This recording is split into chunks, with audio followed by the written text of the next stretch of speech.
પ્રસંગ હતો પાટીદાર સમાજના મહાસંમેલનનો, પરંતુ સમાજ શ્રેષ્ઠીની એક અપીલથી આખા કાર્યક્રમે રાજકીય રૂપ લઈ લીધો.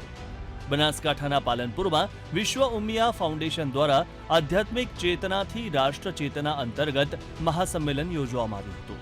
આ સંમેલનમાં પાટીદાર સમાજ કઈ રીતે વધુ પ્રગતિ કરી શકે તે મુદ્દે ચર્ચા થઈ રહી હતી. સાથે જ સનાતન ધર્મ અંગે પણ ચર્ચા થઈ રહી હતી. પરંતુ અહીં તો સનાતન ધર્મની સાથે રાજકીય વાત કરવામાં આવતા રાજકીય માહોલ ગરમાયો છે. મંચ પરથી પાટીદાર સમાજના આગેવાને આડકતરી રીતે મનની વાત કરી નાખી.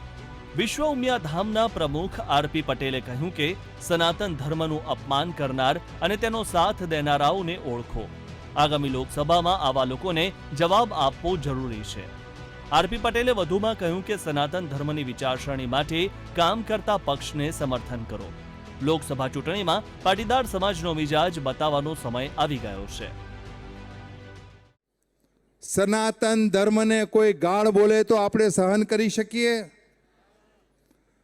તો સનાતન ધર્મને ગાળો આપનાર અને એ ગાળોની અંદર છુપો સંકેત રાખીને સહકાર આપનાર જે કોઈ પાર્ટીઓ હોય એને આગામી લોકસભામાં આપણે એને જવાબ આપવા માટે તૈયાર છીએ. તો તાકાતથી મારી એટલી જ અપીલ છે કે પક્ષની વાત કરતા પહેલા હું એટલું કહું કે સનાતન ધર્મની વિચારસરણીને લઈને, હિન્દુત્વની વિચારસરણીને લઈને જે કોઈ વ્યક્તિ કે પાર્ટી કામ કરતી હોય ત્યારે કચકચાવીને લોકસભાના ઇલેક્શન વખતે મતદાન કરી પાટીદાર સમાજનો મિજાજ બતાવવાનો સમય હવે પાકી ચૂક્યો છે અને આપણે એ સમય સાથે આપણે કામ કરવાનું છે. આરપી પટેલના આવા નિવેદનથી રાજકારણ ગરમાયું છે અને પાટીદાર સમાજના મહાસંમેલનમાં મતની વાત કેટલી યોગ્ય? શું સમાજના અગ્રણીઓ કહેશે તે દિશામાં સમાજ જશે? તેવા અનેક સવાલો ઉઠી રહ્યા છે. Mogji Chaudhary, VTV news, Banaskantha.